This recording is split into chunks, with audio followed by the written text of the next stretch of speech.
చాలా చోట్ల దాదాపు 30 చోట్ల ఇప్పటివరకు హంగ్ ఏర్పడిన పరిస్థితి. ఆ స్థానాలకు సంబంధించి దాదాపు నిన్న, మొన్న పెద్ద ఎత్తున బేరసారాలు జరిగాయి. సో, దాదాపు చాలా క్రిటికల్ పొజిషన్‌లో ఉన్నట్టుగా కనపడతా ఉంది. 30 స్థానాలకు గాను హంగ్ పరిస్థితి. అక్కడ ఎవరు చైర్పర్సన్‌లు అవుతారు? ఎవరు మేయర్స్ అవుతారు? అనేది సో, ఇక్కడ కీలకంగా మారింది. సో, దానికి సంబంధించి చాలా చోట్ల బేరసారాలు కొనసాగినట్టుగా కనపడతా ఉంది. కరీంనగర్ విషయానికొచ్చేసరికి టార్గెట్ మేయర్ సీట్ కరీంనగర్‌ను దక్కించుకునేలా కాంగ్రెస్ పావులట. పార్టీలకు అతీతంగా మేయర్ క్యాండిడేట్ తెరపైకి ఇండిపెండెంట్ కార్పొరేటర్ సౌగాని కొమరయ్య పేరట. బీఆర్ఎస్, ఎంఐఎం, ఫార్వర్డ్ బ్లాక్, ఇండిపెండెంట్ల మద్దతు కూడా గట్టిగానే ఉందట. సో ఇక్కడ కొమరయ్య అనే వ్యక్తికి అంటే నాకు తెలిసి కరీంనగర్ యాక్చువల్లీ బీజేపీ అకౌంట్లో పడుతుందేమో అని చాలా ఆశతో ఉన్నాడు బండి సంజయ్. కానీ ఇప్పుడున్న పరిస్థితుల్లో ఊహించిన దానికంటే అతీతంగా రిజల్ట్ వచ్చినట్టు కనబడతా ఉంది. బీఆర్ఎస్, ఎంఐఎం, ఫార్వర్డ్ బ్లాక్, ఇండిపెండెంట్ల మద్దతు కూడబెట్టుకుని కుమరయ్య అనే వ్యక్తి, కార్పొరేటర్ సౌగాని కుమరయ్య అనే వ్యక్తి అక్కడ కరీంనగర్ మేయర్ సీట్ దక్కించుకునే పరిస్థితి కనపడతా ఉంది. సో బీజేపీ అకౌంట్ నుంచి బయటకు వచ్చినట్టుగా కనపడతా ఉంది ఈ స్థానం. సో ప్రధానంగా వివరాల్లోకి వెళ్తే కరీంనగర్లో ట్విస్ట్ల మీద ట్విస్ట్లట.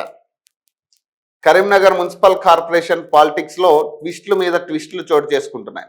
కరీంనగర్ మేయర్ పీఠం దాదాపు బీజేపీకే సొంతమైందనుకుంటున్న సమయంలో శనివారం రాత్రి, ఆదివారం ఒక్కసారిగా రాజకీయాలు మారిపోయాయి. ఫలితాలు వెలువడిన శుక్రవారం బీజేపీలో చేరిన కరీంనగర్ చింతకుంట 15వ division all India Forward Bloc corporator Vippula Sai Jyothi ఆదివారం కాంగ్రెస్ లో చేరి షాక్ ఇచ్చారు. తొలుత కాంగ్రెస్ నేతలు ఆమె ఇంటికి వెళ్లి మద్దతు కోరారు. ఈ క్రమంలోనే ఆమె తన పిల్లలకు ఆరోగ్యం బాగా లేకపోవడంతో హైదరాబాద్ వెళ్తున్నట్లు చెప్పి వెహికల్లో వెళ్ళిపోయారు.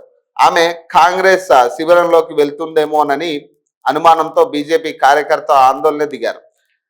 సాయి జ్యోతితో ఫోన్లో మాట్లాడించాలని కుటుంబ సభ్యులతో వాదనకు దిగారు. బీజేపీలో చేరి ఎలా మరో క్యాంపునకు వెళ్తారంటూ ప్రశ్నించారు. దీంతో పోలీసులు చేరుకొని పరిస్థితిని అదుపులోకి తీసుకున్నారట.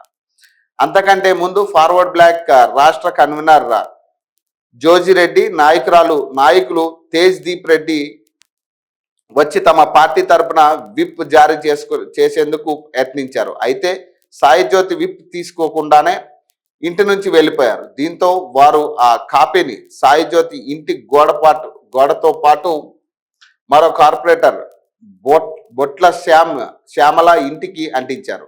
ఆ తర్వాత కొద్ది గంటల్లోనే వారిద్దరు హైదరాబాద్ లో కాంగ్రెస్ కండువా కప్పుకోవడం గమనార్హమట. మేయర్ లేదా డిప్యూటీ మేయర్ కోసం వాసాల పట్టడ.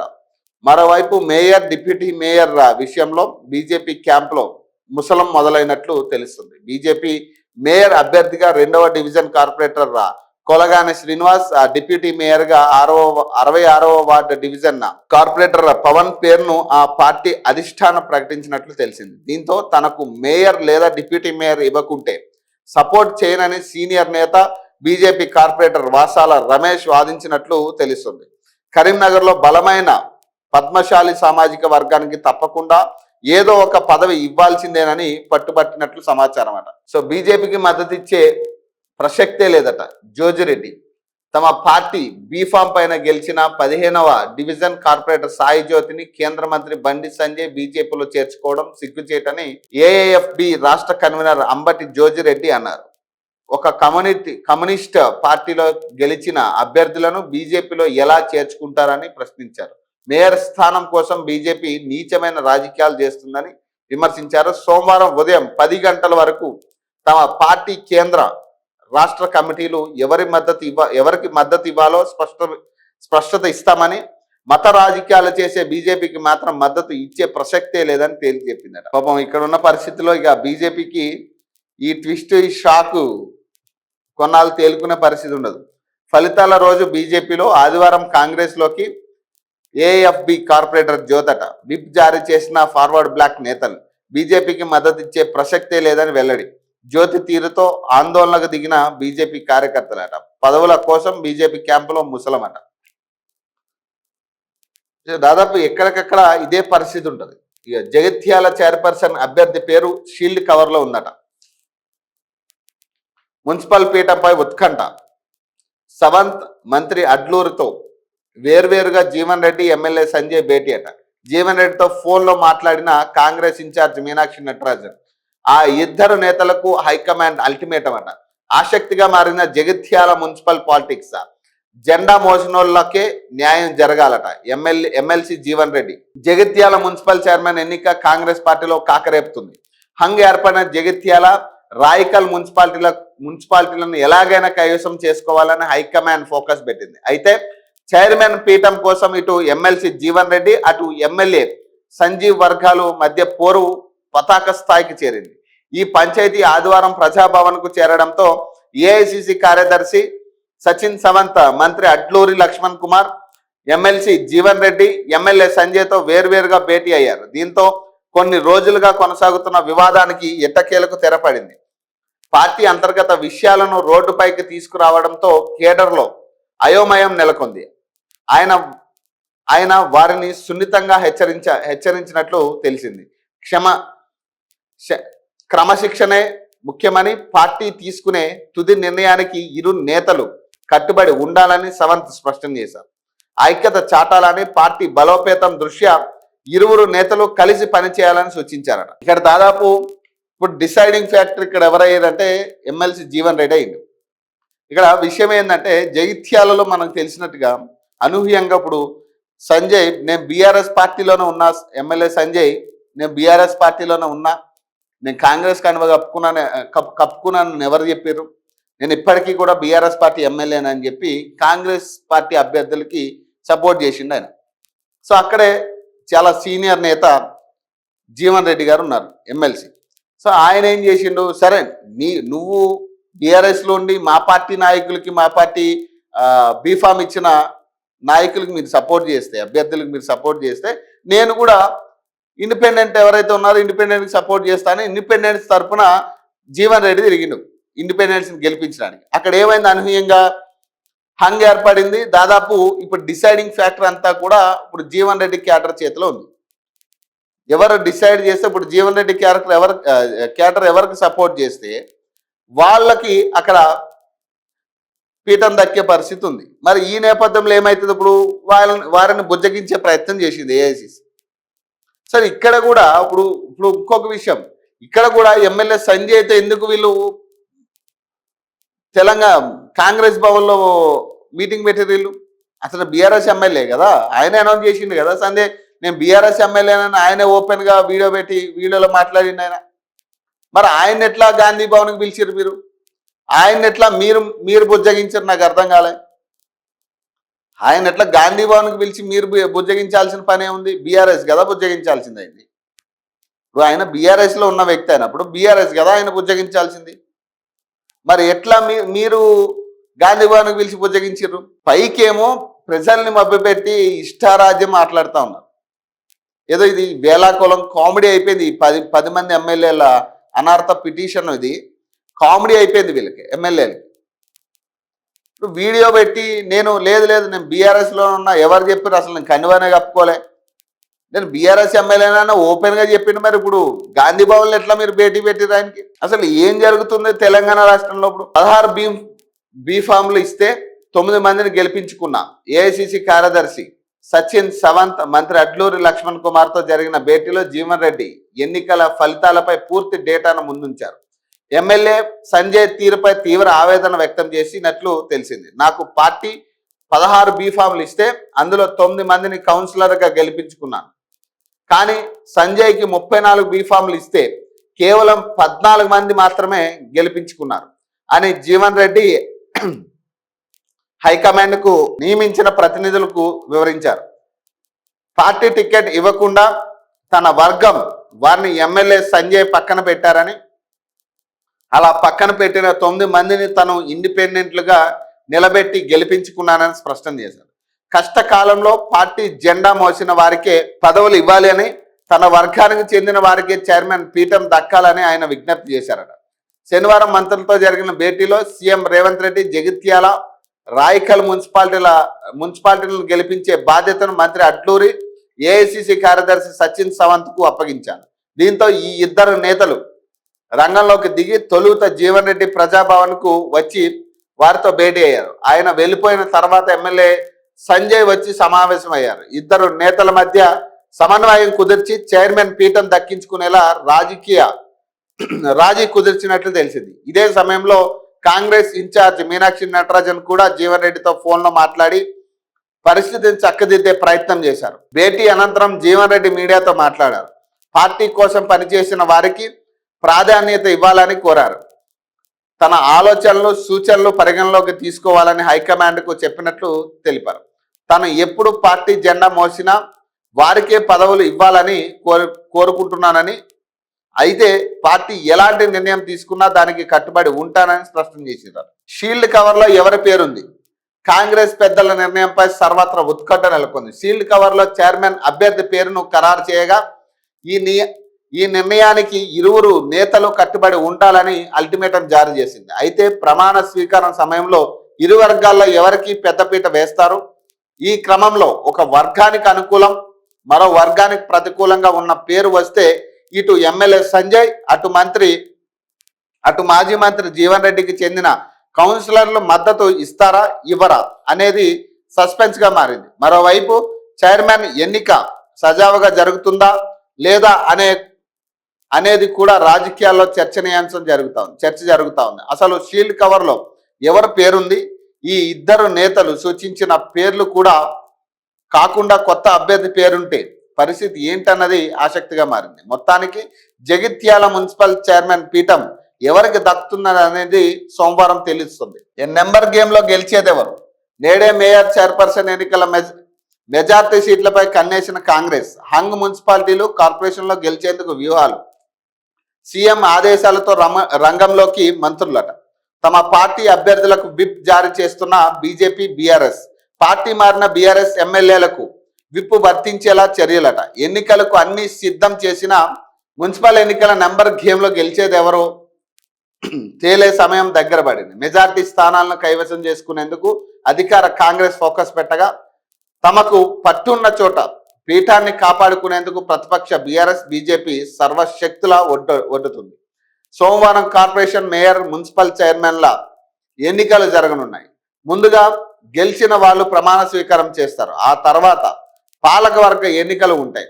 అధికార కాంగ్రెస్ పార్టీ తమకు ఆధిక్యం ఉన్న మున్సిపాలిటీలు కార్పొరేషన్లను చాలా ఈజీగా గెలుచుకోనుంది. ఇదే క్రమంలో ఏ పార్టీకి పూర్తి మెజార్టీ రాని హంగు స్థానాలను సైతం కైవసం చేసుకోవడానికి వ్యూహాలు రచిస్తున్నాయి.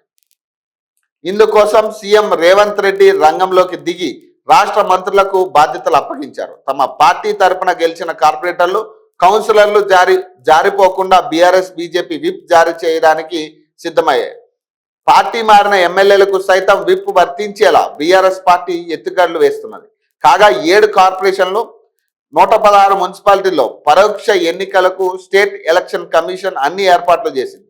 ఈ ఎన్నికలను చాలా పారదర్శకంగా నిర్వహించడానికి ప్రతి చోట పోలీస్ బందోబస్తు మధ్య సీసీ కెమెరాల సహాయంతో web casting చేయనున్నారట.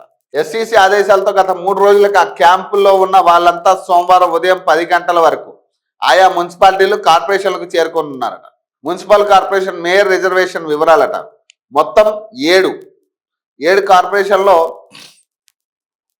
ST general 1, SC general 1, BC general 2, BC మహిళ 1, జనరల్ మహిళ 2. ఈ కార్పొరేషన్ విషయానికి వచ్చేసరికి కొత్తగూడెం ఎస్టీ జనరల్ వస్తుంది, Ramagundam SC general, Mancherial BC general, Karimnagar BC general, Mahabub Nagar BC మహిళ, నిజామాబాద్ జనరల్ మహిళ, నల్గొండ జనరల్ మహిళ.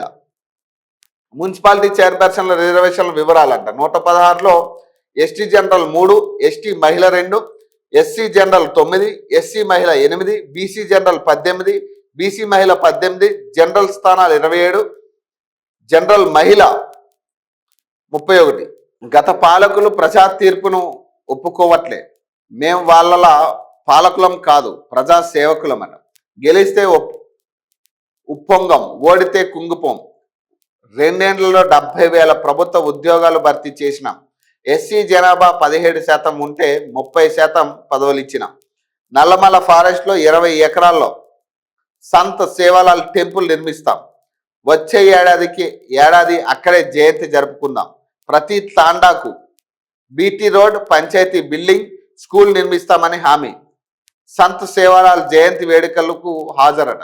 10 ఏండ్ల పాలనలో ప్రజలను వృత్తుల పేరుతో అణచివేసిన వారు ఎన్నికల్లో ప్రజలు తగిన గుణపాఠం చెప్పినా ఇంకా తీరు మార్చుకోవడం లేదని సీఎం రేవంత్ రెడ్డి విమర్శించారు. గత పాలకులు ప్రజా తీర్పును ఒప్పుకోవడం లేదన్నారు. వాళ్ళు తాము పాలించడానికే పుట్టామన్న అహంకారంతో ఉన్నారు. అధికారంలోకి రాగానే మేం పాలకులం కాదు, ప్రజాసేవకులమని స్పష్టం చేశాం. అలాగే నడుచుకుంటున్నామని తెలిపారు. హైదరాబాద్ బంజారాహిల్స్లోని బంజారా భవన్లో ఆదివారం నిర్వహించిన సంత్ సేవాలాల్ మహారాజ్ జయంతి వేడుకల్లో సీఎం రేవంత్ రెడ్డి ముఖ్య అతిథిగా పాల్గొన్నారట. ఏ డిపార్ట్మెంట్కు ఎంత అవసరమట, ఏ స్కీముకు ఎన్ని ఫండ్స్ ఇద్దాం, బడ్జెట్ రూపకల్పనపై ఇయాల్టీ నుంచి రివ్యూ సమావేశాలట. శాఖల వారీగా సమీక్షించనున్న డిప్యూటీ సీఎం బట్టి విక్రమార్కట. వచ్చే 2026-27 ఆర్థిక సంవత్సరానికి సంబంధించి బడ్జెట్ రూపకల్పనపై డిప్యూటీ సీఎం బట్టి విక్రమార్క ఆధ్వర్యంలో రివ్యూ సమావేశాలు సోమవారం నుండి ప్రారంభం కానున్నాయి. దాదాపు వారం రోజుల పాటు సాగే ఈ కసరత్తులో ఆయా శాఖల వారీగా నిధుల కేటాయింపులు, వ్యయాలపై సమగ్ర సమీక్షలు నిర్వహించనున్నారు. రాష్ట్ర ఆదాయ వనరులు, కేంద్రం నుంచి వచ్చే గ్రాంట్లు, ఇతర రుణాల లభ్యతను బేరీజు వేస్తూ బడ్జెట్ అంచనాలను సిద్ధం చేయనున్నారు. గత అనుభవాలను దృష్టిలో ఉంచుకుని వాస్తవిక దృక్పథంతో నిధుల కేటాయింపులు జరపాలని డిప్యూటీ సీఎం అధికారులకు ఇప్పటికే ఆదేశాలు ఇచ్చారు. సెక్రటరియట్లో జరిగే ఈ సమావేశాలకు అన్ని శాఖల కార్యదర్శులు, విభాగాధిపతులు తమ నివేదికతో హాజరు కావాలని ప్రభుత్వం స్పష్టం చేసింది. శాఖల వారీగా అవసరాలు ఏంటి, గత బడ్జెట్లో విడుదల చేసిన నిధులను ఏ మేరకు ఖర్చు చేశారన్న అంశాలపై ప్రధానంగా చర్చించనున్నారు. ఈ సమీక్షలోనే ఏ శాఖకు ఎంత కేటాయింపులు అనే దానిపై క్లారిటీ రానుంది. అనంతరం పూర్తి స్థాయి బడ్జెట్ను రెడీ చేసి కేబినెట్ ఆమోదం అనంతరం అసెంబ్లీలో ప్రవేశపెడతారు. వచ్చే నెల మొదటి వారంలో అసెంబ్లీ బడ్జెట్ సమావేశాలు ప్రారంభించనున్నట్లు తెలుసు. దూబర అరికట్టి అర్హులైన లబ్ధిదారులకే పథకాలట. ఏ డిపార్ట్మెంట్కి ఎంత నిధులు అవసరం, ఏ ప్రాజెక్టు ప్రాధాన్య క్రమంలో ఉన్నాయి అనే కోణంలో బట్టి విక్రమార్క రివ్యూ చేయనున్నారు. ముఖ్యంగా వ్యవసాయం, సాగునీటి రంగం, విద్యాశాఖ, వైద్య ఆరోగ్య శాఖలను గతంలో కంటే ఎక్కువ నిధులు కేటాయించే అవకాశం కనిపిస్తుంది. మౌలిక సదుపాయాల కల్పనతో పాటు పారిశ్రామిక అభివృద్ధికి పెద్దపీట వేసేలా బడ్జెట్ ప్రతిపాదనలు రూపొందించాలని ఆర్థిక శాఖ కసరత్తు చేస్తున్నారు. ప్రతి శాఖ తమకు గతేడాది కేటాయించిన నిధులు, వాటి వినియోగం, ప్రస్తుతం అవసరాలపై పవర్ పాయింట్ ప్రజెంటేషన్ ద్వారా వివరించాల్సిన అవసరం ఉంటుంది. వ్యవసాయ రంగానికి వెన్నుదన్నుగా నిలిచేలా రాయితీలు, రైతు సంక్షేమ కార్యక్రమాలపై ప్రత్యేక దృష్టి సారించాలని ప్రభుత్వం యోచిస్తున్నది. నిధుల దుబారాను అరికట్టి అర్హులైన ప్రతి లబ్ధిదారుకి ప్రభుత్వ ఫలాలు అందేలా ఆర్థిక క్రమశిక్షణను పాటించాలని డిప్యూటీ సీఎం సూచించారు. గత బడ్జెట్లో ఎదురైన ఇబ్బందులను సరిదిద్ది ఈసారి నిరంతర నిధుల ప్రవాహం ఉండేలా చూస్తున్నారు. శాఖల వారీగా వచ్చే ఆదాయ మార్గాలను కూడా విశ్లేషించి సొంత రాబడిని పెంచుకునేందుకు గల అవకాశాలను కూడా ఈ భేటీలో చర్చించనున్నారు. ప్రభుత్వం ప్రతిష్టాత్మకంగా అమలు చేస్తున్న 6 గ్యారంటీలకు భారీగా నిధులను కేటాయించేందుకు ఆర్థిక శాఖ కసరత్తు చేస్తున్నారు. రాష్ట్ర అప్పుల భారం, వడ్డీల చెల్లింపులను పరిగణలోకి తీసుకుంటూ అభివృద్ధి పనులు కుంటుపడకుండా సమతుల్యత పాటించాలని చూడనున్నారు. అన్ని జిల్లాల అభివృద్ధి దృష్టిలో ఉంచుకుని ప్రాంతీయ అసమతలు తొలగేలా నిధుల పంపిణీ జరపాలని డిప్యూటీ సీఎం భావిస్తున్నారట. ఏం నిధులు ఇస్తారో ఏమో కానీ ఈ 6 గ్యారంటీల మీదే వీళ్ళు ఎట్లా నిధులు ఇవ్వాలి, ఎక్కడ ఎంత ఖర్చు అవుతుంది ఇంకా వాళ్ళకి అర్థం కాని స్థితిలో ఉంది. ఈ 6 గ్యారంటీలు అమలైతే ఏదైనా ఒక ఆలోచన ఉంటుంది. అంటే ఇప్పుడు యావరేజ్గా ఒక ఆలోచన ఇంత ఖర్చు అవుతుంది అనే ఆలోచన ఎప్పుడు ఉంటుంది, అవి అమలు అవుతున్నప్పుడు ఎంత ఖర్చు అవుతుంది ఏంది అనేది ఆలోచన ఉంటుంది. ఇప్పుడు వాళ్ళు ఆలోచన చేయాల్సిన పరిస్థితి వచ్చింది. ఇప్పుడు 6 గ్యారంటీలకి నిధులు సహకాలంతో ఇచ్చే పరిస్థితి కనపడతా ఉంది. 6 గ్యారంటీలకి అమలు చేయాలని 6 గ్యారంటీలకి గాను ఇప్పుడు వాళ్ళు ఏమంటున్నారు, రుణాలు ఇచ్చే పరిస్థితి కనపడతా ఉంది. 6 గ్యారంటీలకు సంబంధించి రుణాలు తెచ్చే పరిస్థితి కనపడతా ఉంది. ఇప్పుడు బడ్జెట్లో ఏ మేరకు ఏ గ్యారంటీలకి అమల్లోకి తీసుకొస్తారనేది తెలియాలి. రాష్ట్రంలో 34 మున్సిపాలిటీలో హంగ్ పరిస్థితులు ఉన్నాయి. ఆయా చోట్ల కాంగ్రెస్ నేతలు అరాచకాలకు పాల్పడుతున్నారని బీఆర్ఎస్ వర్కింగ్ ప్రెసిడెంట్ కేటీఆర్ అన్నారు. బీఆర్ఎస్ కౌన్సిలర్లు కార్పొరేటర్లను ప్రలోభ పెడుతున్నారని, వినకపోతే బెదిరింపులకు దిగుతున్నారని ఆరోపించారు. కొన్ని చోట్ల కిడ్నాప్లకు పాల్పడుతున్నారని, పోలీసులను గూండాలను పంపిస్తున్నారని మండిపడ్డారు. హంగ్ ఏర్పడిన మున్సిపాలిటీలో 10 వరకు బీఆర్ఎస్ కు వచ్చే అవకాశం ఉందన్నారు. ఆదివారం తెలంగాణ భవన్లో సేవాలాల్ మహారాజ్ జయంతి వేడుకలను నిర్వహించారు.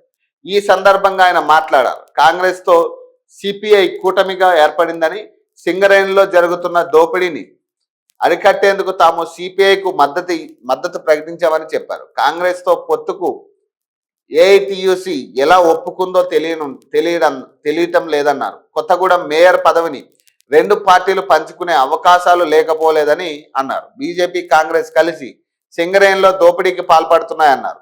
ఎవరు కలిసి వచ్చినా రాకపోయినా సింగరేణి సంస్థ ప్రయోజనాలు, కార్మికుల హక్కుల కోసం గతంలో ఎట్లా పోరాడామో భవిష్యత్తులో కూడా అలాగే పోరాడతామని ఆయన తెలిపారట. మున్సిపల్ చైర్మన్ మేయర్ పదవుల్లో బీసీలకు 50% ఇవ్వాలట. మున్సిపల్ చైర్మన్ మేయర్ పదవుల్లో బీసీలకు 50% కేటాయించాలని రాజ్యసభ సభ్యుడు, బీసీ సంక్షేమ సంఘం జాతీయ అధ్యక్షుడు ఆర్ కృష్ణయ్య డిమాండ్ చేశారు. మున్సిపల్ ఎన్నికల రిజర్వేషన్లో బీసీలకు అన్యాయం చేశారని, అయినప్పటికీ జనరల్ స్థానాల్లో బీసీలు వచ్చి గెలుపొందారని తెలిపారు. హైదరాబాద్ బషీర్బాగ్ ప్రెస్ క్లబ్ లో జాతీయ బీసీ సంక్షేమ సంఘం రాష్ట్ర అధ్యక్షులు నీలం వెంకటేష్, బీసీ ఐక్య వేదిక అధ్యక్షుడు అనంతయ్య అధ్యక్షతన జరిగిన సమావేశానికి ఆర్ కృష్ణ ముఖ్య అతిథిగా హాజరై ప్రసంగించారు. బీసీలకు 42% రిజర్వేషన్ల అంశాన్ని రాష్ట్ర ప్రభుత్వం గాలికి వదిలేసిందని విమర్శించారు. కోర్టులో కేసు ఉందని, గ్రామ పంచాయతీ, మున్సిపల్ ఎన్నికల్లో బీసీలకు అన్యాయం చేశారని, ఇప్పుడు జెడ్పీటీసీ, ఎంపీటీసీ ఎన్నికలను కూడా అదే తరహాలో నిర్వహించాలని చూస్తున్నారని ఫైర్ అయ్యారు. సీఎం ఢిల్లీకి 64 సార్లు వెళ్లినా బీసీల డిమాండ్లపై ప్రధాని వద్ద చర్చించలేదని మండిపడ్డారట.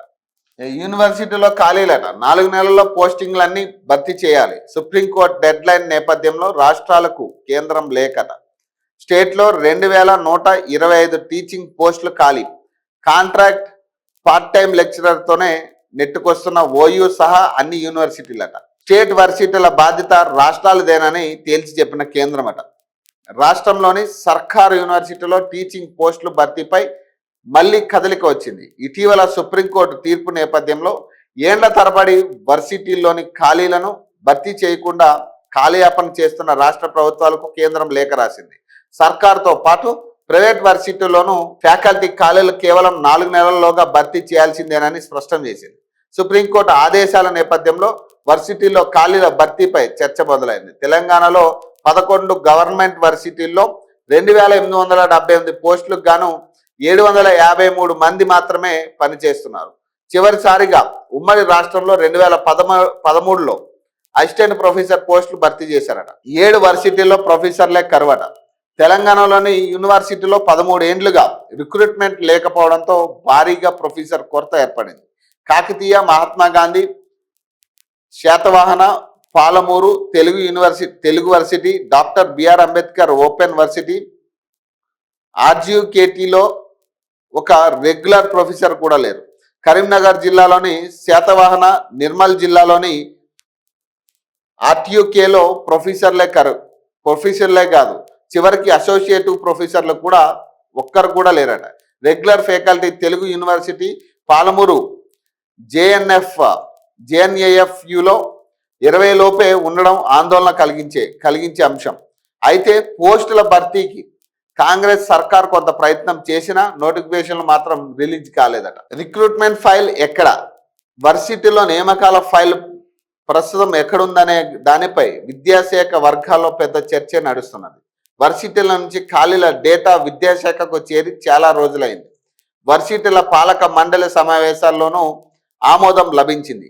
ఆఖరికి ఆర్థిక శాఖ నుంచి కూడా క్లియరెన్స్ వచ్చిందని ఉన్నతాధికారులు గతంలోనే ప్రకటించారు. కానీ ఇంతవరకు నోటిఫికేషన్కు మాత్రం మోక్షం కలగలేదు. పోస్టుల భర్తీ ఎప్పుడని బీసీలు అడిగినప్పుడల్లా ఫైల్ ప్రస్తుతం సీఎం పేషీలో ఉంది, సంతకం కాగానే వచ్చేస్తుందని విద్యాశాఖ ఉన్నతాధికారులు ప్రతి మీటింగ్లోనూ చెప్తున్నారు. అయితే వాస్తవానికి ఆ ఫైల్ సీఎంఓకు చేరిందా లేదా ఇంకా విద్యాశాఖలోనే ఉందా అనే విషయంలో మాత్రం స్పష్టత కరువైందట. కనీసం ఈ ఖాళీలన్నా నింపుతారా అనేది చూడాలి. కేంద్రం తన పరిధిలోని సంస్థల్లో మిషన్ మోడ్ పెట్టి వేల పోస్టులు భర్తీ చేస్తున్నది. 2025 అక్టోబర్ నాటికి సెంట్రల్ వర్సిటీలు, ఐఐటీలు, ఎన్ఐటీల్లో మొత్తం 29,979 పోస్టులు భర్తీ చేశామని, ఇందులో 17,494 ఫ్యాకల్టీ పోస్టులే ఉన్నాయని ప్రకటించారు. నియామకాల్లో పారదర్శకత కోసం సియు చయన్ పోర్టల్ తెచ్చామని తెలిపింది. అయితే రాష్ట్ర యూనివర్సిటీల భర్తీ ప్రక్రియ తమ పరిధిలోకి రాదని, అక్కడ ఖాళీలను ఆయా స్టేట్ గవర్నమెంట్ లేదేనని కేంద్రం వెల్లడించింది. మిగిలిన ఖాళీలను భర్తీ చేస్తామని పేర్కొన్నది. దీంతో తెలంగాణలోని Hyderabad central varsity, Maulana Azad national varsity, EFLU, Sammakka Sarakka గిరిజన వర్సిటీ, ఐఐటిహెచ్లోనూ ఖాళీలను భర్తీ చేసే అవకాశాలు ఉన్నాయట. అసెంబ్లీలోనూ హంగట, మున్సిపల్ సీన్ ఫ్యూచర్లోనూ రిపీట్. బీజేపీ పుంజుకుంటే భవిష్యత్తులో ఇదే పరిస్థితి స్పష్టం చేస్తున్న పురపాలక ఎన్నికల ఫలితాలట. రాష్ట్రంలో ఇటీవల వెలువడిన మున్సిపల్ ఎన్నికల ఫలితాలు భవిష్యత్ అసెంబ్లీ ఎన్నికల చిత్రాన్ని కళ్లకు కడుతున్నాయి. రాజకీయ విశ్లేషకులు అంచనా వేస్తున్నారు. ఎక్కడైతే బీజేపీ ఎక్కువగా ఓట్లు, సీట్లు సాధించిందో ఆయా పురపాలక సంఘాల్లో హంగ ఏర్పడుతున్నది. దీన్ని బట్టి రాబోయే అసెంబ్లీ ఎన్నికల్లో త్రిముఖ పోటీ జరిగితే ఏ పార్టీకి స్పష్టమైన మెజార్టీ వచ్చే అవకాశం లేకపోవడం, హంగ ఏర్పడే అవకాశాలు ఉంటాయని విశ్లేషిస్తున్నారు. మున్సిపల్ ఎన్నికల్లో బీజేపీ సీట్లు పెరిగిన చోట అధికార కాంగ్రెస్, ప్రతిపక్ష బీఆర్ఎస్ సీట్లకు గండిపడింది. ఫలితంగా ఆయా మున్సిపాలిటీల్లో అస్పష్టమైన రిజల్ట్ నెలకొంది. కరీంనగర్, నిజామాబాద్, కామారెడ్డి, ఆదిలాబాద్, బైంసా, మెట్పల్లి, మహబూబ్ నగర్, గద్వాల్, నారాయణపేట్ లాంటి మున్సిపాలిటీలు, కార్పొరేషన్లో బీజేపీకి ఎక్కువ సీట్లు సాధించింది. కమలానికి పూర్తి మెజార్టీ రాకపోయినా కాంగ్రెస్ లేదా బీఆర్ఎస్కు కూడా స్పష్టమైన ఆధిక్యం లేకుండా పోయింది. బీజేపీ తన ఓటు బ్యాంక్ పెంచుకున్న ప్రతి చోట ఇదే పరిస్థితి కనిపిస్తున్నది. ఈ ప్రాంతంలో నెలకొన్న అస్పష్టత వల్ల బేరసారాలు ఎక్కువగా జరుగుతున్నట్లు తెలుస్తున్నది. అధికార పార్టీ బలంగా ఉండి బీజేపీ నామమాత్రంగా ఉన్న ఖమ్మం, నల్గొండ జిల్లాలో కాంగ్రెస్, బీఆర్ఎస్ మధ్య ద్విముఖ పోటీ కనిపించింది. ఆయా జిల్లాల్లో కాంగ్రెస్ స్పష్టమైన మెజార్టీని సాధించింది. అలాగే ఉమ్మడి మెదక్లో బీఆర్ఎస్ స్పష్టమైన ఆధిక్యాన్ని కనపరిచింది. ద్విముఖ పోటీ ఉన్న చోట్ల ఓటర్లు స్పష్టమైన తీర్పు ఇచ్చినట్లు కనిపించింది. కానీ ఉమ్మడి ఆదిలాబాద్, నిజామాబాద్, కరీంనగర్, మహబూబ్ నగర్ జిల్లాల్లో బీజేపీ ప్రభావం చూపించడంతో హంగు కూడా దారితీసినట్లు కనిపిస్తుంది. బలమైన నాయకత్వం ఉంటేనే ఓటర్ల మొగ్గట. కాంగ్రెస్, బీఆర్ఎస్ రెండు పార్టీల మధ్య పోటీ ఉన్నప్పుడు ఓటర్లు ఏదో ఒకవైపు మొగ్గు చూపుతున్నారు. కానీ మూడో పార్టీగా బీజేపీ ఉండి స్థానికంగా బలమైన నాయకత్వం ఉంటే ప్రజలు ఆ పార్టీని ఆదరిస్తున్నట్లు కనిపిస్తున్నది. అంటే పార్టీనే కాకుండా బలమైన నాయకత్వాన్ని కూడా ఓటర్లు చూస్తున్నారని మున్సిపల్ ఎన్నికల ఫలితాల ద్వారా స్పష్టమవుతున్నాయి. పార్టీని మాత్రమే చూసి ప్రజలు ఓటేస్తే రాష్ట్రమంతా బీజేపీనే గెలవాలని, కానీ అలా జరగలేదని స్థానికంగా బలమైన నాయకత్వం ఉన్న చోట్లనే ప్రజలు ఆ పార్టీని ఆదరిస్తున్నారని రాజకీయ విశ్లేషకులు పేర్కొంటున్నారు. అసెంబ్లీ ఎన్నికల్లో ఇదే తరహాలో బీజేపీ స్థానికంగా బలమైన అభ్యర్థులను బరిలో నిలిపితే ఆయా చోట్ల సీట్లు సాధించే అవకాశాలు ఉన్నాయని చెబుతున్నారు. దీంతో బీఆర్ఎస్, కాంగ్రెస్ సీట్లకు గండిపడి మున్సిపాలిటీ ఫలితాల్లాగే అసెంబ్లీలోనూ అస్పష్టమైన తీర్పు వచ్చి హంగ్ ఏర్పడే అవకాశం ఉందని విశ్లేషకులు భావిస్తున్నారు. రాష్ట్రంలో కాంగ్రెస్, బీఆర్ఎస్ కు తామే ప్రత్యామ్నాయమైన బీజేపీ నాయకత్వం చెబుతున్నా స్థానికంగా బలమైన నాయకత్వం ఉంటేనే ఆ పార్టీని ప్రజలు ఆదరిస్తారని మున్సిపల్ ఫలితాలు స్పష్టం చేస్తారు. ఇది మాత్రం వాస్తవం. ఎందుకంటే బీజేపీకి చాలా అవకాశం ఉంది. ఇప్పుడు బేసిక్గా 10 ఏళ్ళు ఆల్రెడీ చూసిన ప్రభుత్వం ఇప్పుడు ఆల్రెడీ 2 ఏళ్ళుగా ఒక ప్రభుత్వాన్ని చూస్తున్నారు. కాబట్టి ఒక కొత్త ప్రభుత్వానికి అవకాశం ఉంది. మరి బీజేపీ నాయకులు దాన్ని క్యాచ్ చేసుకునే పరిస్థితి లేదు. అవకాశం అయితే ఉంది బీజేపీకి, అది కూడా తెలుసు. ఇక మనం బలంగా కష్టపడితే బీజేపీ మరో ప్రత్యామ్నాయ పార్టీకి ఇక్కడ ఎదగొచ్చని. కానీ అది సెకండ్ ప్లేస్ లో ఉండే పార్టీని థర్డ్ ప్లేస్ లో పెట్టిరు. ఇక ఆ థర్డ్ ప్లేస్ నుంచి అటే పోతుంది తప్పితే ఇక ముందుకెళ్లే పరిస్థితి లేదు. కనీసం దానికి ఎవరు కూడా ప్రయత్నించే పరిస్థితి లేదు.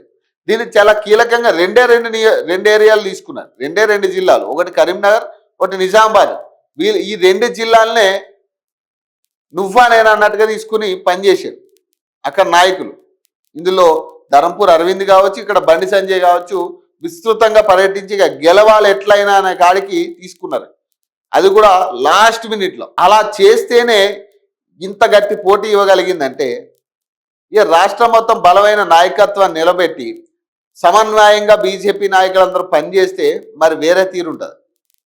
మరి ఎందుకు వాళ్ళు దీన్ని సీరియస్గా తీసుకోవట్లేదు అనేది అర్థం కావాలి. చాలా మంది సీనియర్ నాయకులు, సీనియర్ బీజేపీ కార్యకర్తలు, నాయకులు చెప్పింది ఏంటంటే కిషన్ రెడ్డి కూడా దీని ఎఫెక్ట్ ఒక కారణం అని చెప్తా ఉన్నారు.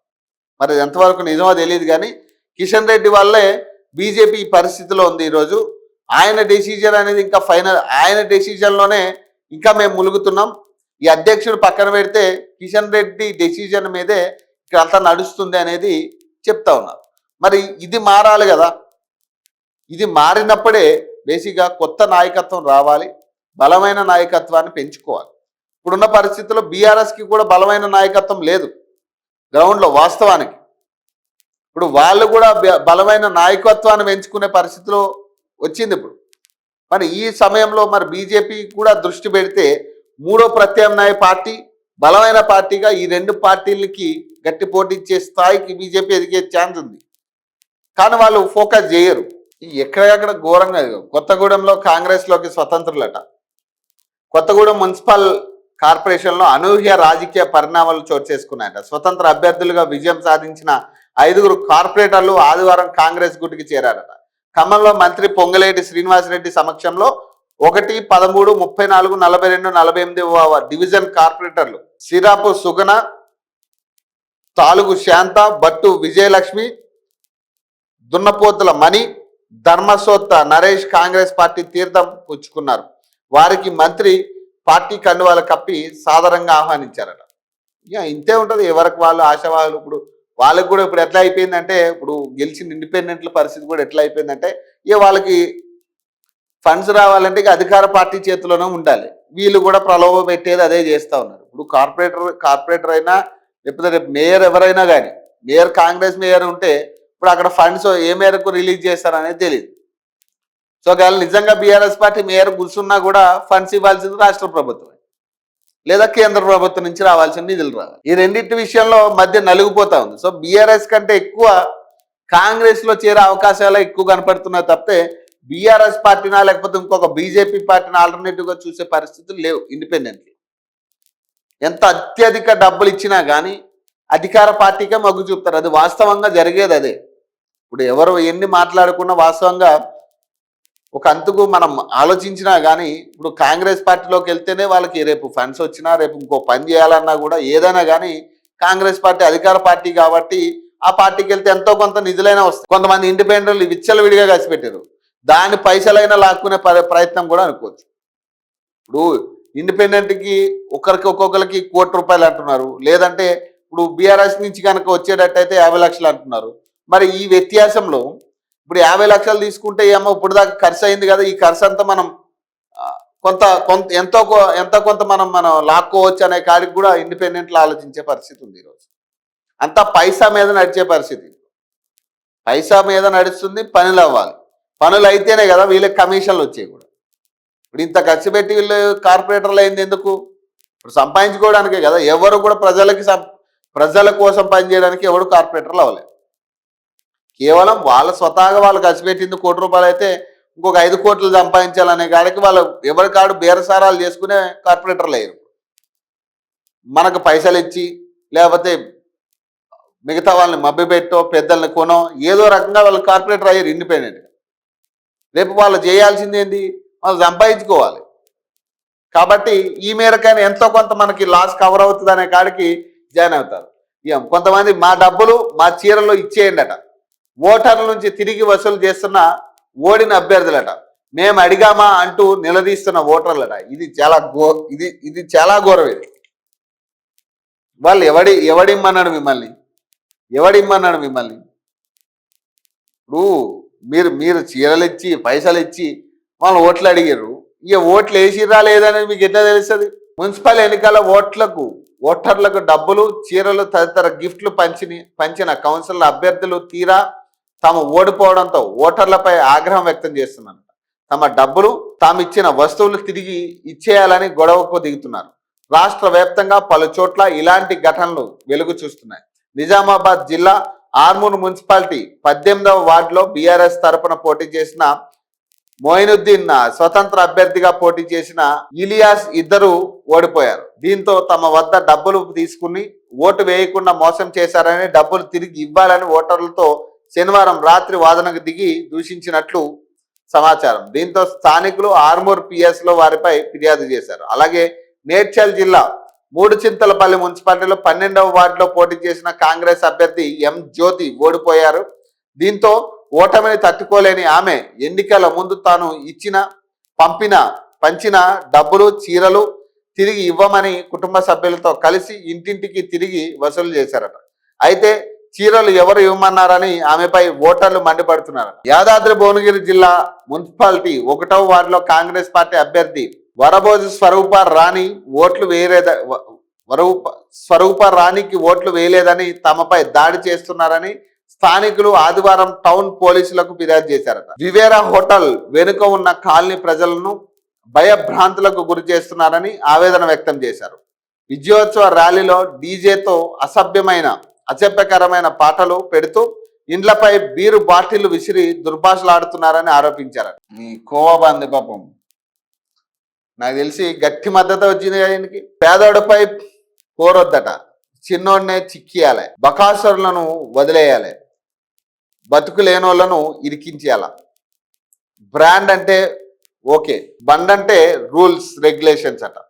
కారల్లేసి కడుపు కొడితే వావ్, పలుకుల్లో కేసరి అంటే వావ్, 10 రూపాయల కోవాబాను మాత్రం నేషనల్ ఇష్యూ అట. అట్లానే ఉంది. అయిన వారిది అమృతం, కాని వారిది కల్తీ అట. కల్తీ అనేది సామాన్యుడు అమ్మే వస్తువుల్లోనే ఉందా, కార్పొరేటర్ కుట్రలో లేదా? తంబాకు తినండి, గుట్కాలు నమలండి అంటూ చెత్తనంతా తినమని చెప్పే తారలను ప్రశ్నించలేకపోతున్నాం. స్టార్ హోటల్లో రోజుల తరబడి ఫ్రిడ్జ్లో దాచి ఉంచి కలర్ కోటింగ్ ఇచ్చే చికెన్, మటన్లు లొట్టలేసుకుని తింటున్నాం. కానీ 70కే బోటీ rice, chicken rice, mutton rice పెట్టి కడుపు నింపే వాళ్ళను లేనిపోని అనుమానపు ప్రశ్నలు వేస్తుంటాం. బ్రాండ్ అంటేనే ఎగబడి కొంటాం. బండి మీద వస్తువు అంటేనే ఎక్కడా లేని క్వశ్చన్లు అడుగుతుంటాం. పొట్టకూటి కోసం కోవాబాన్ని అమ్ముతున్న వ్యక్తిని నిలదీసినంత ఈజీగా, ధైర్యంగా మన పొట్ట కొడుతున్న మోసగాలను నిలదీయలేకపోతున్నామట. ఇది చాలా నేషనల్ ఇష్యూ అయిపోయింది. నేషనల్ ఇష్యూ, చాలా పెద్ద మద్దతు, ఈయనకి చాలా పెద్ద మద్దతు కూడా వచ్చింది. ఇప్పుడు ఇక్కడ విషయం ఏంటంటే, బ్రాండ్లు ఏదైతే బ్రాండ్స్ పేరు చెప్పి అమ్ముతా ఉన్నారో చాలా కల్తీ ఉంది. చాలా వాటిలో కల్తీ ఉంది. పాలుతో సహా చాలా వరకు కల్తీ ఉంది. అవసరానికంటే తక్కువ శాతం పాలు ఉన్నాయి. ఇప్పుడు రాష్ట్రాల్లో అవసరానికంటే తక్కువ శాతం. ఒక హైదరాబాద్ సిటీ విషయంలోనే ఇప్పుడు ఇన్ని లీటర్ల పాలంటే, ఇప్పుడు 1,00,000 లీటర్ల పాలంటే 1,00,000 లీటర్ల పాలు లేవు. 60,000 70,000 లీటర్ల పాలు ఉంటే మరి మిగతా పాలు ఏడకెళ్ళి వస్తున్నాయి. డైలీ నైట్ 11 గంటలకు కూడా పాల ప్యాకెట్ దొరుకుతుంది హైదరాబాద్. మరి ఏడకెళ్ళి వస్తున్నాయి. మరి కల్తీ లేకుండా పాలన్నీ ఏడకెళ్ళి వస్తున్నాయి. మరి వీటి గురించి మాట్లాడేటప్పుడు ఎవడో లేడు కదా. అల్లం వెల్లుల్లి పేస్ట్లు అనే రకరకాల బ్రాండ్లు పెట్టి, ఎక్స్పైర్ డేట్లు పెట్టి, ఆఫర్లు పెట్టి, ఎక్స్పైర్ డేట్ దగ్గర పడుతుంటే ఇప్పుడు ఒక నెల ఎక్స్పైర్ డేట్ ఉందంటే ఆటోమేటిక్గా దానికి 50% ఆఫ్ పెట్టి అమ్మేస్తాడు. మరి వాటి మీద ఎవడు మాట్లాడగా. ఇప్పుడు ఎన్ని రెస్టారెంట్స్లో రైడ్ జరిగి ఎన్ని రెస్టారెంట్స్ క్లోజ్ అయ్యి మళ్ళీ ఓపెన్ అయినాయి. ఎన్ని రెస్టారెంట్లలో చికెన్, కుళ్ళిపోయిన చికెన్ పెట్టారు, ఫ్రీజర్లో ఉన్న చికెన్కి కలర్ వేసి అమ్ముతున్నారని ఎన్ని రెస్టారెంట్స్ క్లోజ్ చేసారు, ఎన్ని రెస్టారెంట్స్ బంద్ అయినాయి. మరి బంద్ అయిన రెస్టారెంట్లు మళ్ళీ యథార్థిగా మళ్ళీ రన్ అవుతా ఉన్నాయి ఇప్పుడు కూడా. మరి వాటి గురించి ఎందుకు ప్రశ్నించరు ఎవరు? ఎందుకంటే అక్కడ ప్రశ్నిస్తే వాడు కేసులు వేస్తాడు, ఎంతకంటే అంతకి వాడు దిగుతాడు. కాబట్టి మళ్ళీ మనకి ఇబ్బంది అవుతుంది. కాబట్టి ఇట్లాంటివన్నీ క్వశ్చన్ చేస్తే ఏం కాదు. ఏమవుతుంది? వాడు ఏం చేస్తాడు? ఇప్పుడు ఏం చేయలేదు కదా, 4 ఏడుపులు ఏడుస్తాడు, పక్కకు పోతాడు అనే కాడికి ఆలోచన అది. ఎవరైనా క్వశ్చన్ చేసే ముందు ఏం ఆలోచించాలి? ఇప్పుడు మనం అందరిని ఇదే రకంగా క్వశ్చన్ చేయాలి. ఇప్పుడు కేఎఫ్సి అనే పేరు మీద ఆ చికెన్ ఏందో కూడా తెలియదు. మన అది ఇక్కడ లోకల్ బ్రాండా? కాదు, విదేశాల నుంచి వచ్చిన బ్రాండ్ అది. మెక్డొనాల్డ్స్ అని, కేఎఫ్సి అని రకరకాల బ్రాండ్స్ ఉన్నాయి. మరి అవి చికెన్ ఎక్కడ ఎక్కడ కొంటున్నాడు వాడు? ఎన్ని టన్నుల చికెన్ అవసరం అవుతుంది? అసలు అన్ని టన్నుల చికెన్ దొరుకుతుందా బయట? ఇప్పుడు మనకు అవసరమైన దానికంటే ఎక్కువ చికెన్ ఉందా? ఉత్పత్తి విషయంలో చికెన్ ఎట్లా తయారవుతా ఉంది? ఇప్పుడు ఇంజెక్షన్స్ అని రకరకాల వాటికి అవసరం లేనివన్నీ కూడా పెట్టి పోషకాలు అనేది మిస్ అయింది చికెన్లో. మరి లేకపోతే వాడికి ఎక్కడ చికెన్ వస్తుంది? డైలీ ఇన్ని లక్షల కోట్ల కేజీ చికెన్లు అవుతుంటే అమ్ముడుపోతా ఉంటాయి. ఇంతమంది చికెన్ తింటా ఉన్నారు రోజు. మరి ఏడకెళ్ళి వస్తుంది ఆ చికెన్ అంతా? ఆ సప్లై అంతా ఏడకెళ్ళి వస్తుంది? మళ్ళీ అక్కడ కూడా కొన్ని బ్రాండ్లు తయారైనాయి కదా రకరకాల చికెన్స్ పేరు మీద. మరి ఆ చికెన్ అంతా వాడికి అన్ని లక్షల కోర్లు ఎక్కడికి వెళ్ళి వస్తున్నాయి వాడికి? ప్రతిరోజు తయారవుతుంది చికెన్, ప్రతిరోజు చికెన్ దొరుకుతుంది. మరి అన్ని లక్షల కోళ్ళు ఎక్కడికి వెళ్ళి వస్తున్నాయి వాడికి? మరి అక్కడ కల్తీ జరగట్లేదా? చెప్పగలమా కల్తీ జరగట్లేదని? మనం ఎప్పుడైనా కేఎఫ్సి వాడిని కానీ లేదా ఇంకొకరిని కానీ ఇంకొకళ్ళు కానీ ఎవరినైనా ప్రశ్నించాం? మనం ప్రశ్నించే పరిస్థితి ఉందా? డేరుగా మనం మైకి పట్టుకెళ్ళి వాడిని ప్రశ్నించే దమ్ము లేదు మనకి. ఎందుకు లేదు? వాడు కార్పొరేట్ కాబట్టి మళ్ళీ వాడు ఏమైనా కేసులు పెట్టి మళ్ళీ ఇబ్బంది చేసే పరిస్థితి ఉంటుంది. అసలు అయితే చంపడానికైనా సిద్ధమవుతాడు వాడి బిజినెస్ కోసం అవసరమైతే చంపడానికి కూడా సిద్ధమవుతాడు. కాబట్టి మనం వాడి దగ్గరికి వెళ్ళం కూడా, మనకు భయం. కానీ ఇట్లాంటి వాళ్ళకి ఏంటంటే ఈజీ యాక్సెస్. మనం డైరెక్ట్ మైక్ పెట్టి ఏదైనా అడగవచ్చు, డైరెక్ట్ మైక్ పెట్టేసి ఏదైనా అడగవచ్చు అతను. ఇప్పుడు అతను పెద్దగా చదువుకోలే, అక్కడ ఏం జరుగుతుందో కూడా సిచ్యువేషన్ తెలియదు ఆయన వాస్తవానికి. ఇక రకరకాల ప్రశ్నలు దాని మీద ఒక 10 మంది 15 మంది తయారయ్యి యథేచ్ఛగా ప్రశ్నలు అడుగుతుంటే నువ్వు ఏడుకి వెళ్ళొచ్చావు, ఆ బన్ ఎక్కడిది, నువ్వు 10 రూపాయలకి ఎక్కడ దొరుకుతుంది, దీని లేబుల్ ఏది, ఎక్స్పైర్ డేట్ ఏది? మరి ఎట్లా సమాధానం చెప్తాడు ఆయన? ఇప్పుడు 15 మంది ఒకసారిగా మీద పడితే ఎవరికైనా ఉక్కరు బిక్కరు అవుతుంది. ఫస్ట్ అసలు తప్పు చేయకపోయినా ఫస్ట్ చెమటలు బట్టి టెన్షన్ వస్తుంది, అక్కడ ఏం జరుగుతుందో తెలియని సిచ్యువేషన్. మరి దీన్ని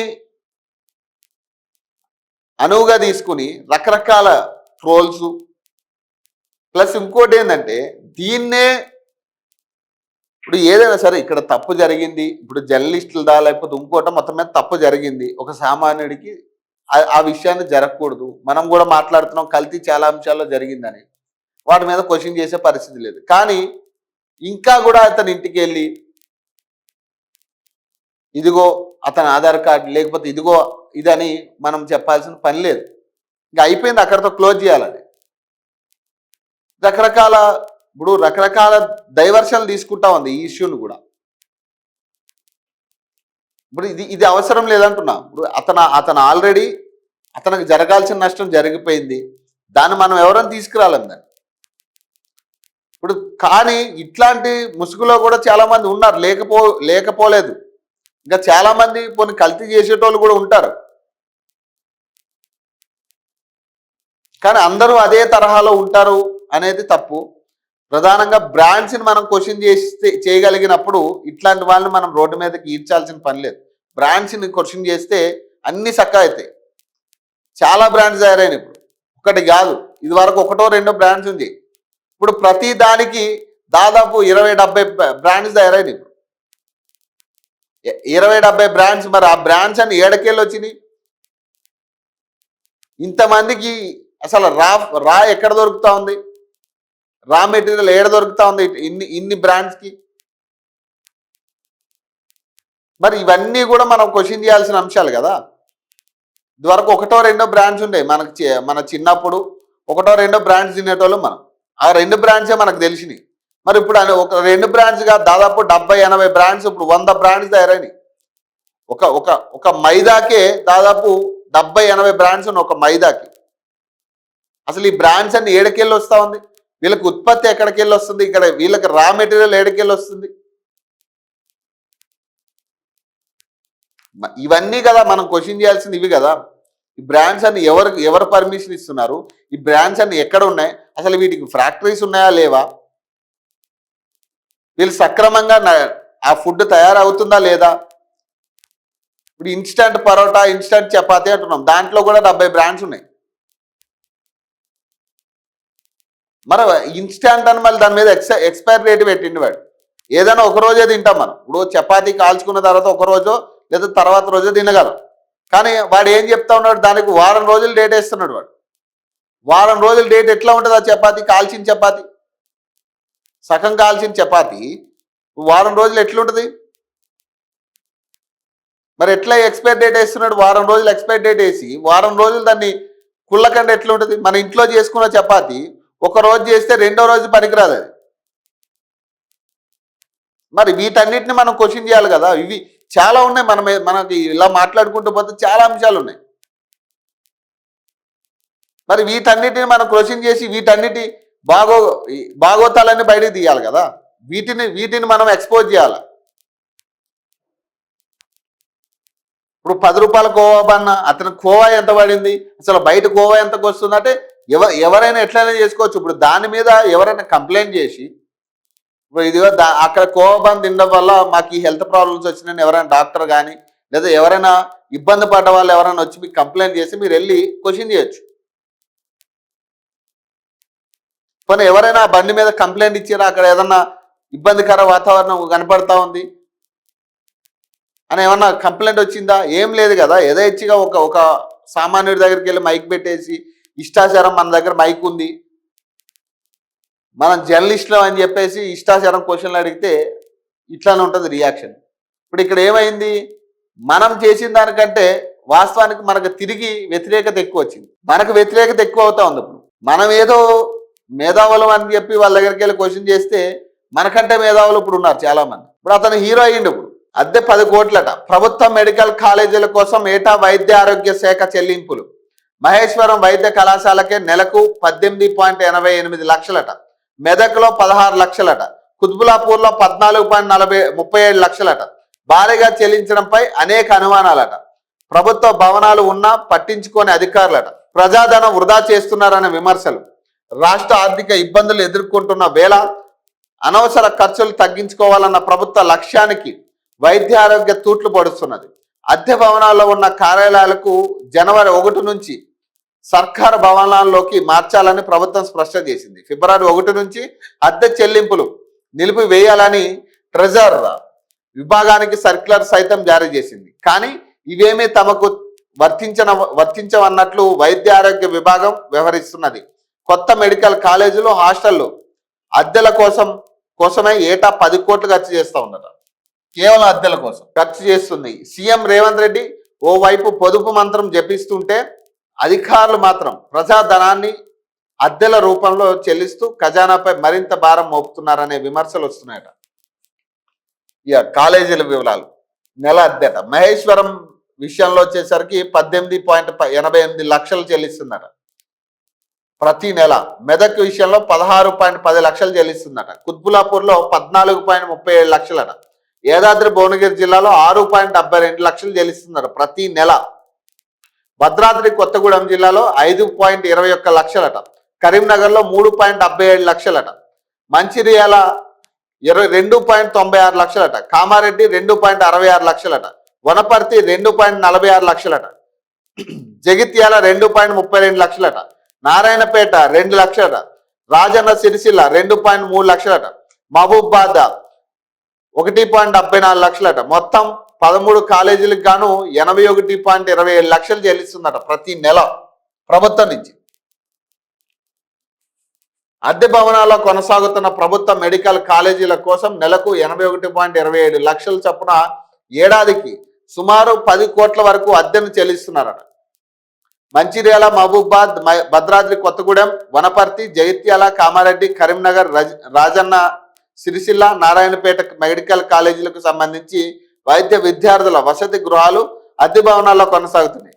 మహేశ్వరం, మెదక్, కుత్బులాపూర్, యాదాద్రి భువనగిరిలో కాలేజీల భవనాల కోసం సైతం భారీగా రెంట్లు చెల్లిస్తున్నారట. మెదక్లో అద్దె మాయాజాలం అట. మెదక్ మెడికల్ కాలేజీ అద్దె వ్యవహారం అనేక అనుమానాలు తావితీస్తుందట. గతంలో ఇదే అద్దె భవనంలో జిల్లా కలెక్టరేట్ కార్యాలయం కొనసాగింది. అప్పుడు ప్రభుత్వం చెల్లించిన అద్దె 5.50 లక్షలు మాత్రమే. సొంత భవనంలోకి కలెక్టరేట్ మారాక ఈ భవనం ఖాళీగా అయింది. ఆ తర్వాత దీన్ని మెడికల్ కాలేజీ కోసం తీసుకున్నారు. పాత అద్దెకు 5 నుంచి 10% పెంచాల్సింది పోయి ఏకంగా 2 నుంచి 3 రెట్లు పెంచి 16.10 లక్షలుగా అద్దె నిర్ణయించారట.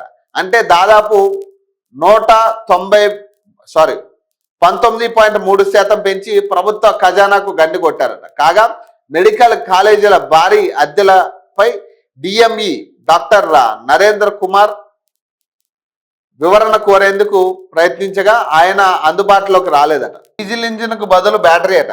రెట్రోఫిట్మెంట్ విధానంలో పాత బస్సుల్లో మార్పులట. ఉప్పల్ డిపోలో ఫిట్మెంట్ సక్సెస్. 240 బస్సులకు ఆర్టీసీ టెండర్లట. హైదరాబాద్ భవిష్యత్తు కోసమే ఆర్టీసీ ఎండి అంటున్నాడు. భాగ్యనగరం రోడ్లపై పొగలు కక్కుతూ పరిగెత్తే పాత బస్సులు ఆర్టీసీ బస్సులకు ఇక కాలం చెల్లినట్లయింది. గడువు ముగిసిందని వాటిని తుక్కు కింద పక్కన పడేయాల్సిన పని లేదు. పర్యావరణ పరిరక్షణే ధ్యేయంగా టీజీఎస్ ఆర్టీసీ విప్లవాత్మక మార్పున శ్రీకారం చుట్టింది. పాత బస్సుల బాడీని అలాగే ఉంచి కాలుష్యాన్ని వెదజల్లే డీజిల్ ఇంజన్ స్థానంలో అత్యాధునిక బ్యాటరీలను బిగించి వాటిని ఎలక్ట్రానిక్ వాహనాలుగా మార్చబోతున్నది. రెట్రోఫిట్మెంట్ పేరుతో పిలిచే ఈ సాంకేతికతతో హైదరాబాద్ ప్రజా రవాణా వ్యవస్థలో సరికొత్త హరిత శాఖం ఆరంభం కానుంది. ఉప్పల్ డిపోలో చేసిన ప్రయోగం సక్సెస్ కావడంతో ఈ అన్ని బస్సులకి ఈ ఏదైతే రెట్రోఫిట్మెంట్ ఏదైతే పాత బస్సులు ఉన్నాయో డీజిల్ బస్సులు ఈ వాటన్నిటిని కూడా ఎలక్ట్రానిక్ బస్సుల కింద మార్చే ఆలోచన చేస్తూ ఉన్నారు.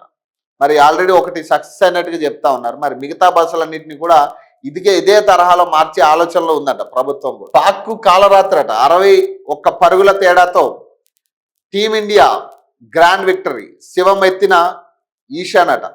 పాక్ బౌలర్లకు పిడకల మిగిల్చిన ఓపెనర్.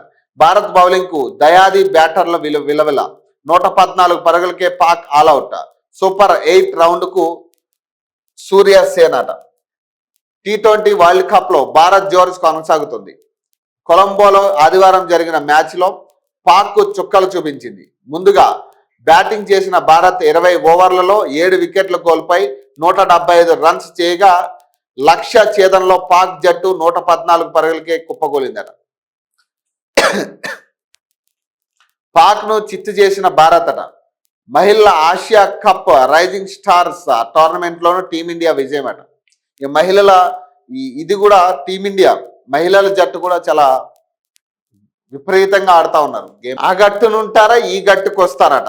కరీంనగర్ పై కాంగ్రెస్ కన్ను. కార్పొరేషన్లో మారుతులు. ఫార్వర్డ్ బ్లాక్ విప్ కాంగ్రెస్ కే మద్దతట. నిజామాబాద్ లో హంగ ఇది చేతికే. కొత్తగూడెంలో సిపిఐ మేయర్ అట. పాల్మూరు కార్పొరేషన్ మేయర్ గా ప్రసన్న. నల్గొండ మేయర్ గా బుర్రి చైతన్య అట. హంగ్ మున్సిపాలిటీలో వేడెక్కిన రాజకీయం అట. చైర్మన్ వైస్ చైర్మన్ పదవులపై వీడని ఉత్కంఠ. కౌన్సిలర్లు తమ వైపు తిప్పుకునేందుకు యత్నాలు. క్యాంపు రాజకీయాలు కొనసాగుతున్న బేరసారాలట. పలు చోట్ల కీలకంగా స్వతంత్రులట. ఎక్స్ అఫీషియల్లు. జనగామలో వైస్ చైర్మన్ కారు 2 కోట్ల నగదు ఆఫర్ అట. కామారెడ్డిలో బీఆర్ఎస్ కౌన్సిలర్లకు హస్తం గలం. జగిత్యాల్లో ఎమ్మెల్యే సంజయ్ జీవన్ రెడ్డి వర్గపోరు. పాలక వర్గాలు కొలువుదీరేది నేడే. మున్సిపల్ కౌన్సిలర్లు కార్పొరేటర్ల ప్రమాణ స్వీకారం. Mayor deputy mayor chairperson vice చైర్పర్సన్ల ఎన్నికలట. బరితెగించిన అధికారం అట. మేయర్ వైస్ చైర్మన్ ఎన్నికల వేళ అరాచకం. డబ్బుల ఆశ చూపి యథేచ్ఛగా ప్రలోభాలట. హంగ్ మున్సిపాలిటీలో అడ్డదారి పన్నాగం. పోలీసుల అడ్డంతో రెచ్చిపోతున్న గూండాలు. బీఆర్ఎస్ క్యాంపులోకి మఫ్టీ పోలీసులు. భద్రాచలంలో అర్ధరాత్రి భయభ్రాంతులు అట. దాడికి కాంగ్రెస్ గూండాల విఫల యత్నం. రోహిత్ రెడ్డి ఇంటి వద్ద పోలీసులు దౌర్జన్యం అట. మరికొన్ని గంటల్లో మున్సిపల్ కార్పొరేషన్ చైర్మన్ మేయర్ ఎన్నికల ప్రక్రియ మొదలు కానున్న తరుణంలో అధికార కాంగ్రెస్ పార్టీ బెదిరింపులకు దిగింది. పోలింగ్ లో యథేచ్ఛగా అక్రమాలకు పాల్పడినట్టు ఆరోపణలు ఎదుర్కొన్న ఆ పార్టీ ఇప్పుడు దొడ్డిదారిన గద్దెనెక్కేందుకు ప్రయత్నిస్తుంది. ముఖ్యంగా హంగ్ ఏర్పడిన చోట్ల అరాచక పర్వానికి తెరలేపింది. అంగ అర్థబలాలతో బల్దియాలను కైవసం చేసుకునేందుకు కుమియుక్తులు పడుతుంది. కొందరు పోలీసులు ఆ పార్టీ గుండాల అండతో భయభ్రాంతులను గురి చేసే పరిస్థితి కనబడుతుంది. రాత్రి వేళ తాండూరు మాజీ ఎమ్మెల్యే రోహిత్ రెడ్డి ఇంటి వద్ద తచ్చాడుతున్న పోలీసులట. ఇక పోలీసులకు పాపం ఏం చేస్తారు, వాళ్ళ మీద వాళ్ళ ప్రెజర్ వాళ్ళకు ఉన్నాయి. ఇప్పుడు వాళ్ళ ప్రజలు అధికార పార్టీ నుంచి అధికార పార్టీ చెప్పింది వినకపోతే వాళ్ళ ఉద్యోగాలు పోయే పరిస్థితి. ఇక వాళ్ళు మాత్రం ఏం చేస్తారు, ఇక మధ్యలో వాళ్ళే ఇరుక్కుంటారు. ప్రతి చోట ఇక వాళ్ళని ఇరికిచ్చే ప్రయత్నమే. కాంగ్రెస్ కమలం హంకింగ్ అట. 12కు పైగా మున్సిపాలిటీలో బీజేపీతో జత కడుతున్న కాంగ్రెస్ సీఎం రేవంత్ రెడ్డి డైరెక్షన్లో రంగంలోకి దిగిన మంత్రులట. బీజేపీ నేతలతో మంత్రణాలట. అటు ఎంఐఎంతోనూ పొత్తులట. మున్సిపల్ ఎన్నికలో హంగ్ ఏర్పడ్డ పలు మున్సిపాలిటీలు కార్పొరేషన్లు ఎలాగైనా హస్తగతం చేసుకోవాలనుకుంటున్న అధికార కాంగ్రెస్ బీజేపీతో పొత్తుకు సిద్ధమైంది. బీఆర్ఎస్ ను నిలువరించాలని చూస్తున్న సీఎం రేవంత్ హంగ్ మున్సిపాలిటీలు బీఆర్ఎస్ గెలుచుకోవడానికి అవకాశం ఉన్న మున్సిపాలిటీలపై ఫోకస్ చేసిందట. కడియం కావ్య డబల్ ఓట్ అట. మున్సిపల్ చైర్మన్ కోసం తొర్రూరు మున్సిపాలిటీలో నమోదు. ఏడాది క్రితమే వరంగల్లో ప్రమాణం. ఎన్నికల అధికారికి బీఆర్ఎస్ ఫిర్యాదట. ఇవే ఉంటాయి ఇక మొత్తం ఇవే వార్తలు ఉంటాయి. ఈ ఎక్కడికక్కడ ఇప్పుడు ఇక్కడ ఓపెన్గా మనం మాట్లాడుకోవాల్సింది అందరికీ తెలిసిన అంశం ఏంటంటే ఇక కొనడం అనేది సహజంగా జరిగేది. ఈ అధికార పార్టీకి వెళ్ళే పరిస్థితి తప్పితే ఎవరు కూడా ప్రతిపక్షాలు చెంతకు చేరాలన్న ఆలోచన ఉండదు. అధికార పార్టీకి అయితే అన్ని విషయాలుగా కలిసి వస్తుంది, ఎంతో కొంత పైసలు కలిసి వస్తాయనే కాడికి ఆలోచిస్తారు తప్పితే వీళ్ళ ప్రలోభాలు కూడా అంతే ఉంటాయి. ఈ అధికారంలో ఉన్నాం కదా, మీకు కొన్ని పనులు అయితే ఫండ్స్ ఇస్తాం, ఇక రకరకాల ఆలోచన చెప్పి తీసుకునే పరిస్థితి ఉంటుంది. చూడాలి, ఎక్కడికక్కడ హంగ్ అయితే ఉంటుంది. హంగ్ నేపథ్యంలో కూడా ఎక్కువ శాతం కాంగ్రెస్కి వెళ్ళే పరిస్థితి తప్పితే అంతకుమించి ప్రతిపక్షాలని కాంగ్రెస్ని కాదని అధికార పార్టీని కాదని ప్రతిపక్షాల చెంతకు చేరేది చాలా తక్కువ ఉంటాయి. చూడాలి ఎట్లా ఉంటుంది ఈ రోజు అనేది.